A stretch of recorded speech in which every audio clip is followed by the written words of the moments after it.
เราก็มาทักทายสบายดีทั้งชาวทงนี้น้องพี่น้องเนาะ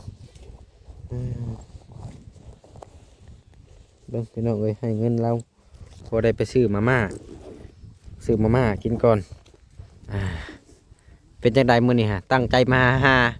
ชาวทงมีบ่เกิดไปชวนอ้อยก็เลยผ่านมาบ้านชาวทงมี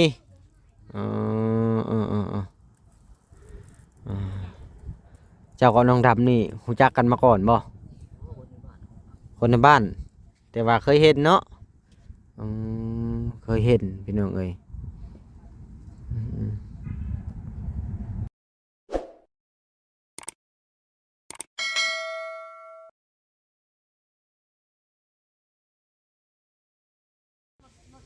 บ่าวชิงเพิ่นมาหานี่แหละเพื่อนบ้านเนาะพี่น้องเนาะชาวทงมีพอดีว่าเราย่างผ่านมานี่แหละเราก็มาทักทายสบายดีทั้งชาวทงมีน้องพี่น้องเนาะเบิ่งพี่น้องเอ้ยให้เงินเราพอได้ไปซื้อมาม่ากินก่อนเป็นจังไดมื้อนี้ฮะตั้งใจมาหาชาวทงมีบ่เกิดไปชวนอ้อยก็เลยผ่านมาบ้านชาวทงมี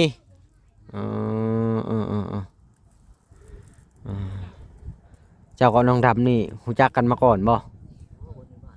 คนในบ้านแต่ว่าเคยเห็นเนาะเคยเห็นพี่น้องเอ้ย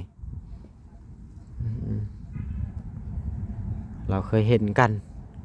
กับชาวทองมีได้จ้ะรู้จักบ่เคยเห็นคือกันบ่ฮู้แต่ชื่อแต่ว่าบ่เคยเห็นหน้าเพิ่นบ่จักเทื่อแล้วได้เห็นหน้าเพิ่นนี่หากเห็นมื้อนี้คือว่ามื้อก่อนๆก็มาถามข่าวเพิ่นอยู่ว่ะ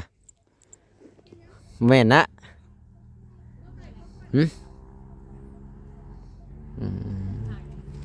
ทั่วมื้อก็มาถามข่าวกันอยู่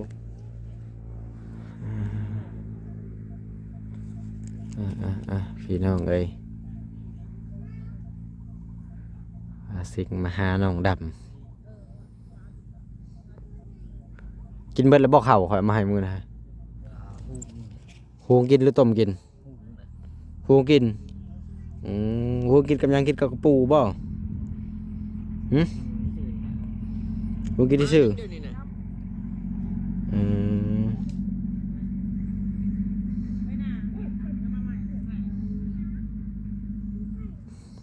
ฮูกินซื่อๆกินได้ว่าได้กระปูบ่ได้บ่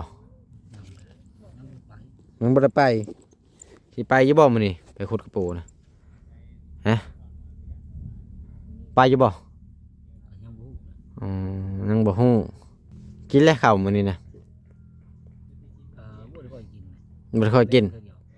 ตอนแรกทีเดียวโอ้มันก็ดีแล้วมันจังประหยัดซะเนาะประหยัดดี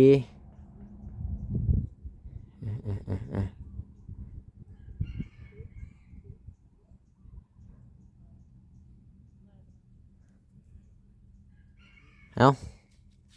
ซื้อมาม่าเด้อซื้อยังก็แล้วแต่เจ้าเอาหมักนองดำมาจากนี่นะฮะ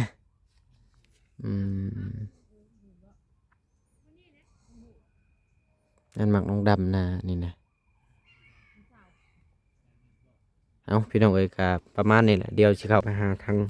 ชาวทองมีฝนก่อนเนาะพี่น้องเนาะปุ๊ซักผ้าอยู่จวดแม่บ้านที่ดีแม่บ้านขยันมันต้องแนวนี้นะพี่น้องเนาะมันต้องซักผ้าให้ผัวครับว่าเขาจะเอื้อนว่าคนขยันมีเพื่อนบ้านอีกได้พี่น้องเอ้ยมีเพื่อนบ้านอยู่ได้มาวันนี้เพื่อนนะเพื่อนบ้านเพื่อนสบายดีชาวทองมีซักผ้าให้ลูกบ่หรือซักผ้าให้ผัวเนาะทั้งสองบ่ทั้งลูกทั้งแม่ทั้งผัวไปทางไหนลานหน่อยคือบ่เห็นมามื้อนี้ไปทำเรียนแน่ไปโรงเรียนบ่2 คนนะอันลานหน่อยทั้งพุ่นบ่เอาลูกเจ้าแหละลูกเฮาบ่ผู้นึงไปลิ้น อ๋ออ่าอ่าฮะฮะผู้น้อยว่าลงคนน่ะอ่าอ่าโดยโดยอ่าบ่ได้ไปเวียกอีบ่มื้อนี้น่ะ เอาบะ แม่น เอาอะไรเว้ยหัว บ่มีไม้บ่ นี่อยู่เลย คือยังบ่ไปเผาซะ จะไป จังหน่อยน้องดำได้ลื่นนั่นน่ะ อย่าได้ เพิ่นบ่ได้ขึ้นมาลิ้นนะบ่มื้อนี้ บ่ อืมยังบ่เห็นมื้อนี้เนาะเออคุณเผาถ่านบ่หรือว่าจังไดเนาะ ขาดที่บอก ขอถ่านเพิ่นน่าจะสอบเด้เนาะทางผัวจังไปเวียกคือเก่า แม่นเด้อ อืบรรยากาศก็คือว่าสิแดดๆเนาะมื้อนี้คือว่าแดดกว่ามื้อวานนี่ได้มื้อนี้เวลามื้อพักต้องซักเครื่องเนาะเมียที่ดีคือเมียบ่แอนเลยพี่น้องเมียบ่แอนก็ซักฝ่ายผัวได้ แม่บ้านเนาะทุกคนต้องซักเครื่องพี่น้องเลยบ่แอนต้องใส่ลายว่าเปลี่ยนคู่มือเปลี่ยนสุดเลยบ่ เปลี่ยนชุดเลยทางผัวทางเมียขนาดบ่ได้มีลูกได้น่ะ บ่แล้วก็มีลูกแม่กันนั่นเด้ ก็มีลูกเฮงป๊าตัว ป้าตุ่น เงินบ่มากหญ้า ขี่ไม้ โอ้ยเดียวมันแห้งเฮาตีออกมันก็ออกแล้ว มีแต่ยางไม่ดูไม่แดงนี่มีแต่เงิน อันนั้นแหละเงินติดแล้วจะยังบ่จักได้นะฮะเงินแหละนั่นน่ะปลูกแล้วบ่ผักปลูกแล้วผัก ยังไงเอ้ย ยังบ่ได้ปลูก ต้นที่แรงๆเราจะขุดน้ำ เออ เครื่องก่อนเนาะ แล้วของผัวเพิ่นมาปลูกนี่เนาะพี่น้อง ผัวกับเมียบ่ถือกันบ่วะปลูกคนละทาง คนละแบบไร ว่าจะหน่อยว่าไปว่ามาเพิ่นผิดกันอลินหวยตายคักบ่เห็นนี่คือผูกแจไปแจมันแท้ คนละแบบคนละมุม ปลูกคนละมุมคนละทางเมียจะปลูกแจนั่นเนาะพี่น้องเนาะ ปลูกถิ่นไว้ ผัวปลูกแจนี่ เก่าแล้วพวกกันนะ บ่เฮาปลูกไว้โลดเพราะว่ามันบ่ได้มีสัตว์เข้ามาเด้เฮาปลูกตามแคมหัวมันก็บ่มีหยังเฮ็ดดอกเพราะว่าไก่ก็บ่ได้มีพอเรามีไก่ยังว่าจันไก่เขียเนาะ โดย อันนี้เฮาปลูกเป็นคุมไปโลดเรียนไปเลยปลูกหมกถั่วนั่นใส่แคมหัวให้มันลามขึ้นอันน่ะ แล้วปลูกในทุ่งหนึ่งบางคนนึ่งรอเบิ่งก้อนนะ คือบ่เห็นคุมมัน แล้วปลูกชะนานเลย ปลูกชะนาน แม่น นี่คือปลูกผักเถอะเนาะ โดนน้องก็ปลูกชะคุ้มน้อง อืม เราเบิ่งของเราก่อนนั่นเถื่อของเราขึ้นเนาะพวกของเราก่อน ขึ้นอยู่แล้ว แต่ว่ามันปลูกใส่ชะนานเนี่ยมันก็สิที่เลย เล็กสีแม่เนาะ ที่เลยมันบ่เป็นผัก แต่ว่าปลูกเป็นคุมไปนี่โอ้คักมื้อนี้มีเพื่อนบ้านมาเล่นน้ โดย ำคนที่เห็นงานทำการท่าน แม่น เออ พ่อผลมาส่งแทบให้ อืม เล็กสักเครื่องวะ สั่งทางออนไลน์บ่ โดยขึ้นมานะถาม โอ้ ว่า ท่าสั่งทางออนไลน์พี่น้องเอ้ยนี่เลยน้องพี่น้องเนาะทางปลูกของพังทางสาวทองมี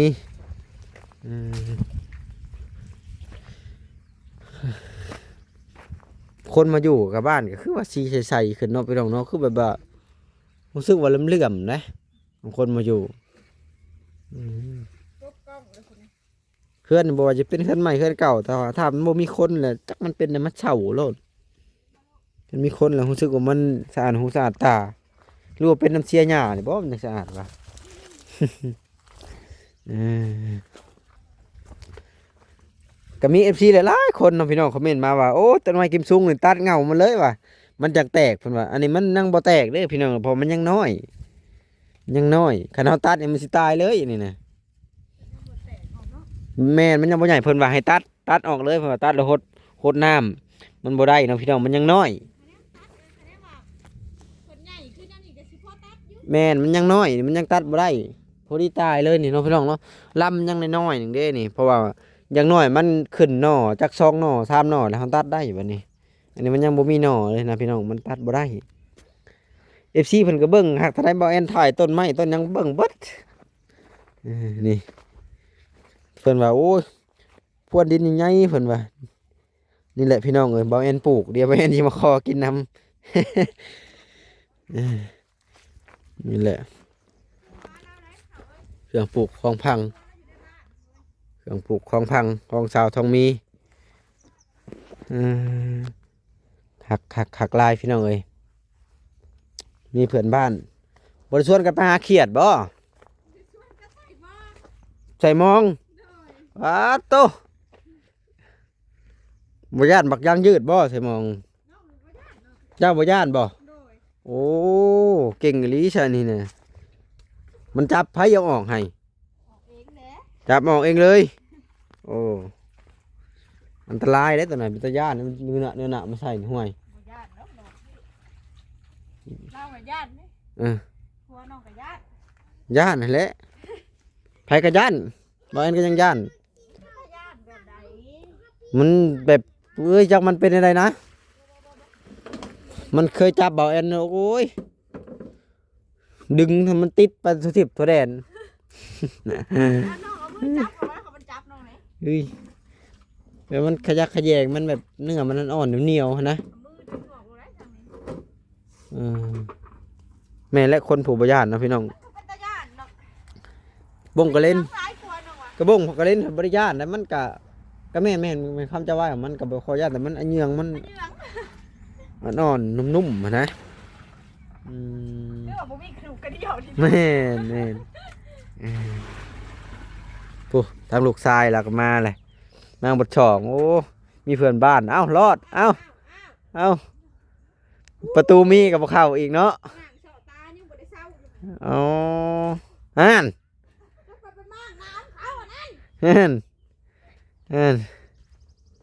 พี่น้องเอ้ย ลูกหมูจะทางเข้าทางออก รอดปันไก่เนาะจันหน่อยพอจิรอดฮอตตะนางแล้วจันหน่อยนี่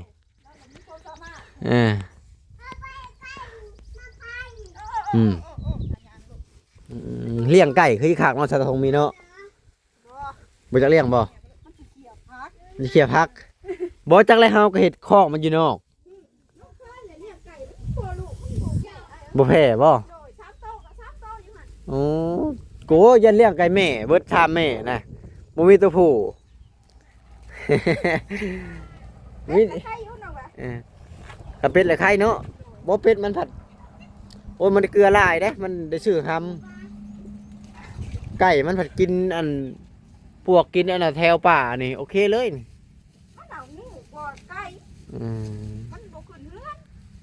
น แม่และมันบ่ซ้อคือไก่ ไก่นี่มันวนกว่าเป็ด เจ้าก็คอไอ้เฮ็ดอันกระท่อมอยู่ข้างนอกบ่ให้มันเข้ามาในนี่นะ เช้ามาเลยค่ะมันออกป่าพุ่น หากินอยู่ป่าเนาะ หากินอยู่ป่าแม่เห็นไก่พุ่นลายไก่ แล้วหลาย ไก่แจ้ ๆมากับเว้นน้องบ่เห็นมื้อน่ะน้องลงไปยามหัวแรงป่า มันบ่อยู่เด้มันบ่อยู่ซ้อเด้ แม่น มันบ่ซ้อเพื่อนบ้านเพิ่น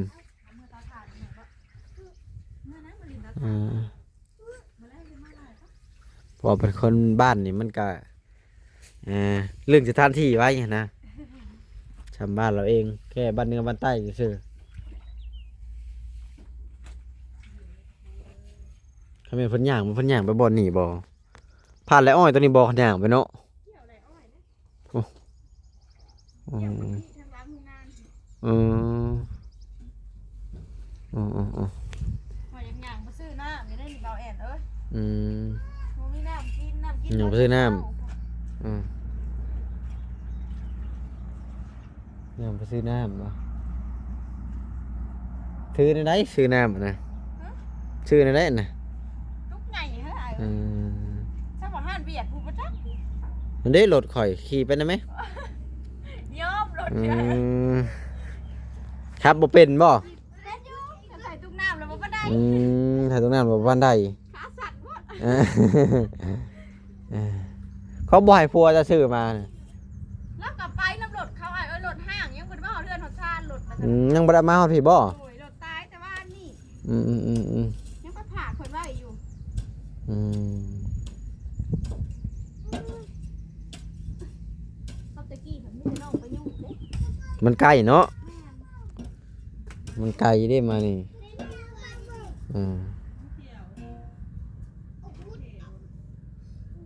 ไกลมันไกล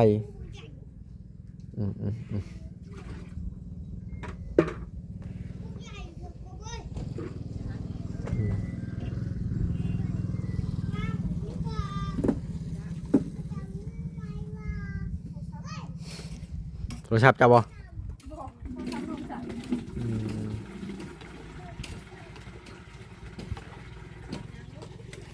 ขุดกบแหละทั้งน่ะมีหูกบเด้นะหั่นเฮ้ยอย่าจกเฮ้ยกระบากัดมือนะ เฮ้ย ที่หาหน่อยหาจกสิหูไม่เอาโพก เฮ้ยซ้ำมือกันได้เฮ้ยไอ้ คนท่าทาย ซ้ำมือกันได้น่ะหูเสือได้น่ะได้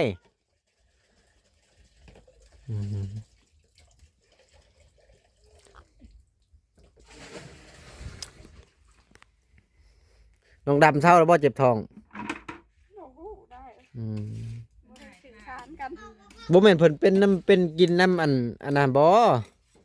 แนวทรงอันนั้นแนวทรงลดหุ่นได้อันนั้นฮะ แม่นอะไร กินแล้วให้มันระบบขับถ่ายเฮาถ่ายตลอดได้อันนั้นน่ะบ่เกี่ยวกันดอกกับเรากินชีนนะ โอ้ยเราก็ว่าเรากินตลอดเลย แบบว่ามันกินแล้วมันเฮ็ดให้เฮารู้สึกว่าขออนุญาตนะมันเจ็บท้องนะปวดถ่ายตลอด น่าว่าถ่ายบอกนะ ถ่ายมันก็ออกอยู่เล็กๆน้อย เนาะมาถ่าย ๆแต่ว่ามันบ่ได้ถ่ายแบบคือเฮากินส้มได้ แม่ บ่เอ็นก็เคยกินอยู่นำเมียบ่เอ็น2ถุง ๆเราดุนพ่อเจ้าค่ะ แบบว่าบ่ได้ถ่ายลายมือหั่นนะ กินเลยเที่ยวเข้าท้องน้ำโอ้ยนอนมาเป็นรับเป็นพันย้อนเฮ้ยจะไปกินรถหุ่นโอ้ยมูปิวบ่ โอ้ยอย่านะ อืม ยำลมแห้งๆ ขณะนี้ยังจ่อยเพราะแห้งเลย ยำลมแห้งๆปิ้วออกตลอด ยังบ่มีพอได้คำหาบ่มื้อนี้บ่เป็นคนแรกพี่น้องเอ้ยแสดงว่าบ่แม่นตื่นเช้ากว่าหมู่ หาอยู่ได้บอกแอนปกติแล้วมาแต่เช้านะบ่เห็นเนาะ ค่าเวียกเล็กๆน้อยๆก็เลยมาซอยนี่มาวานนี่ก็พาไปเวียกทั้งอื่น มาปุบๆไปเลยวานนี่แต่ว่าซุมบ่แซนเพิ่นจะเข้ามาค่ำๆเนาะ ยังโคมจะได้ รุ่นใต้โคมเนาะเพิ่นเนาะว่าคนเดียวคนได้ คือว่าและเพิ่นขี่รถใหญ่ออกจากบ้านเมื่อค่ำมันก็ใครแน่ขี่รถจักรห้วยเมื่อค่ำไม่หนึ่งหน่วยมันรู้สึกเย็นชั้นหลังเลยได้เย็นวาบๆเลยได้ เป็นตาญาตินะขี่รถจักร บ่ย่านหันกับย่านรถย่านลากเป็นหันเป็นนี่ แม่นนี่มันขับ สิไปอยู่ผู้เดียวกลางคืนโอ้ยบ่ไหวเด้มีหมูยังว้าวๆกันอยู่ด้วยกัน มันเปลืองค่าใช้จ่ายบอกตรงๆเลยค่าใช้จ่ายมันสิบ่รอดเลยเอาเมียไปผัดกินข้าววัดคนละจานอีกเด้บ่น้ำคนละตุกอีกแล้วบาทนี่ได้อันนี้ใครแน่จะหมุนเฮาผู้เดียว40,000เอาเมียเพิ่มขึ้นเป็น80,000น้ำผู้ละ10,000แสนนึงบ่ได้แสนนึงบัตรรายได้เฮามันผัดบ่ฮอดพุ่นนะเป้าหมายมันผัดบ่ถึงพุ่นเคยเลยไปคนเดียวแต่ก่อนก็เอาเมียไปนำอยู่เคยเอาไปประมาณเดือนหนึ่งนี่แหละรู้สึกว่าสิ้นเปลืองหลาย บ่แม่นว่าบ่อยากเอาเราไปนำดอกพี่น้องมันเปลืองกว่าเอาไปคนเดียวเอาไปคนเดียวผัดข้าวจานหนึงข้าวจานหนึ่งน้ำทุกหนึงอ๋อบ่ได้กินหยังหลาย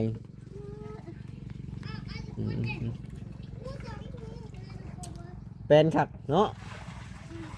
โล่งพี่น้องเอ้ยบ่ได้รู้สึกว่าบ่มีอีหยังเป็นคัก ทำไมเพิ่นเอาตัวนี้ออกเบิดแฮงโอ้ยได้เป็นทางเลยตัวนี้อันนี้นะ เพิ่นเอาออกแล้วเพิ่นก็ปลูกเลยแล้วก็ มากระถึกตอนเพิ่นชักเครื่องเนาะพี่น้องก็ให้เบิ่งบรรยากาศ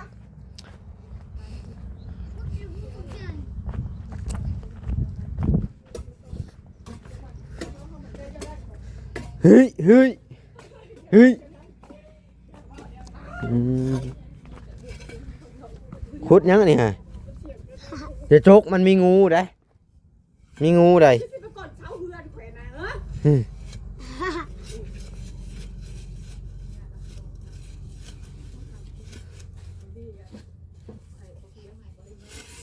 เฮ้ย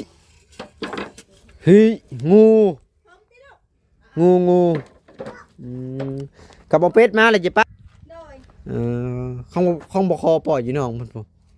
คอปล่อยอยู่น้องเพิ่นพุ่น โอ้เพิ่นใช่หรือว่า มันใช่บ่คือว่ามันมีน้ำสั่งอยู่ดิ นี่เดี๋ยวเพิ่นใช่ใช่ยังอยู่ได้ อื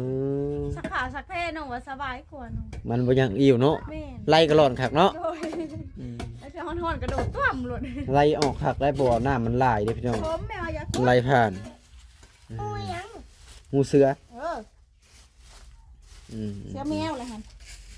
จักบ่เสื้อแมว คันมีน้องเนาะแบบว่าคันมันลึกมันก็ลงคือกันน้องเฮาเอิ้นมันก็ขึ้นมา น้องนอนในน้องเลยแหละ นอนในน้องเลยพี่บ่ได้เฮ็ดอยู่เฮ็ดกินพี่น้องเอ้ยคักอีหลีบาดนี่นอนในน้องคายุมันบ่มีคนอุ้มมันไปลิ้น หนึ่งมันนั่น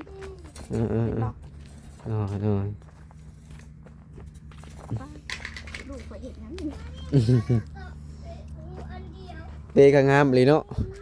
เปเจ้าเองบ่นี่นะ บ่ได้บ่เซ็นเพิ่นซื้อมา ไปแทนชื่อมาให้ โดย งามเนาะพอดีนอนพี่น้องเอ้ยต้นไม้นี่พอดีเป็นห่มหักต้นกระโดดนี่ก็ใหญ่ไว้อีหลีหรอ ไว้เพิ่นสิลดนะ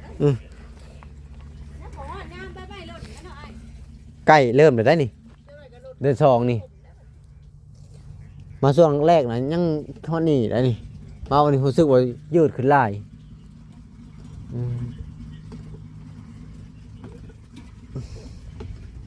เนาะพี่น้องเอ้ยบ่มีหยังหลายไปเวียนเข้ามาอัปเดตกับเราซักผ้าเอาให้เราซักผ้าเนาะพี่น้องกับเลยว่าถ่ายคลิปบรรยากาศนี่แหละบริเวณรอบๆหลังจากนี้ก็สิครับออกไปเลยได้พี่น้องเอ้ยบ่เห็นถ่ายคลิปนี่บ่ได้ยากพี่น้องเอ้ยทำล้วนๆเลียด ทำเล็กๆน้อยๆเพราะว่าเรื่องราวของกับฮู้จักแล้วเด้พี่น้องเอ้ยมีแต่ว่ามาถ่ายชีวิตประจำวันแล้วเฮ็ดหยังอยู่แต่ละมื้อเบิดเท่านั้นนะพี่น้องเนาะเอากลับกดเด้อชาวทองมีเด้อพี่น้องเอ้ยอยู่ดีมีแฮงบ่สักครู่สู่คน